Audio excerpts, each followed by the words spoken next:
Okay, so we're going to be trying to make Nayuta into a DPS character.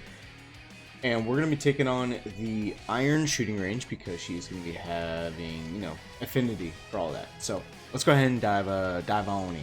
The main purpose of this is to try and figure out what the best possible setup is for Nayuta in order for her to be an absolute raw damage dealing character. Now, the biggest aspect to this, I think, is going to end up being the fact that the overall damage capability she is able to apply to everybody. So we're going to go ahead and stop it right there.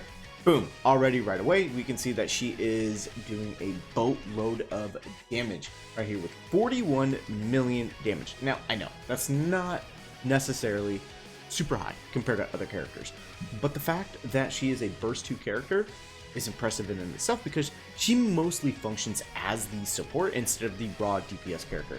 So we're going to go ahead and back out, and then we're going to swap Crown into that spot and see what the damage comparison is. So now we have Crown in the burst 2 spot. Now I'm fully aware that Nayuta is not getting that Crown is not getting, the damage buff. It's still going to be interesting to see where she lands in comparison with Crown. So again, Nayuta, about 41 million. We're going to see where Crown ends up. Now, I know what the biggest thing you're probably wondering is, well, wait, so how exactly is this going to be a good comparison? Well, given the fact that Crown, for the most part, is more akin to a DPS character, more so than Nayuta, with Crown's supports and all of that fun jazz. That is how we are able to fully determine who is in. I mean, come on, like really here, 10 million. It's pretty staggering. But we'll go ahead and switch over to a shooting range where Crown is actually buffed, so that we can see where exactly she stacks up in comparison to Nayuta. So now we are here on the Electric Code shooting range. It's the exact same team setup, so don't worry about that. We're going to see how Crown actually performs in comparison to Nayuta, and then we're going to swap as well to get the complete opposite, to really try to pinpoint exactly how she does in terms of damage capabilities in comparison to Crown, because supporting capabilities, we've already seen that Crown is actually a better supporter character than Nayuta, but in terms of actual raw DPS capabilities, how they help and benefit the team, we're going to see exactly how that occurs.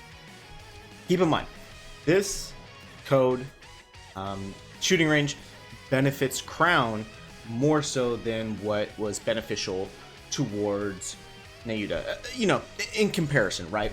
So go ahead and check it right there. So Crown is sitting at 9.5 million, so a completely different component there. So it's important to know that. Go ahead and back out. Go ahead and swap them, obviously, to figure out exactly where both Nayuta and Crown really stand on that comparison. Now I know, we could be having other characters bursting instead of so-and-so, but I want to make sure I try to figure out exactly where both of these characters stand, because at this current moment, I do think they are both S plus tier characters when it comes to raw damage output supporting capability.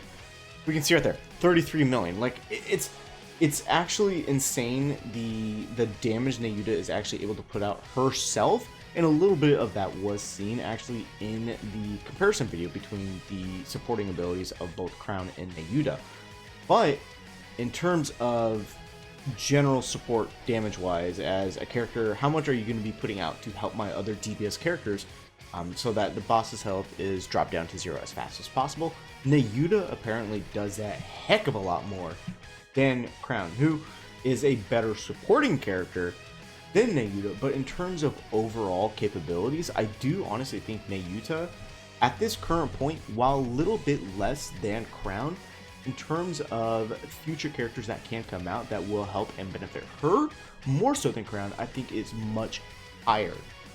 We have kind of already seen that pinnacle with Crown, with Chime and obviously with Naga being two main key components in order to get the most out of Crown. I do think that capability for Nayuta is yet to come, so it's very exciting to see where exactly that leads us.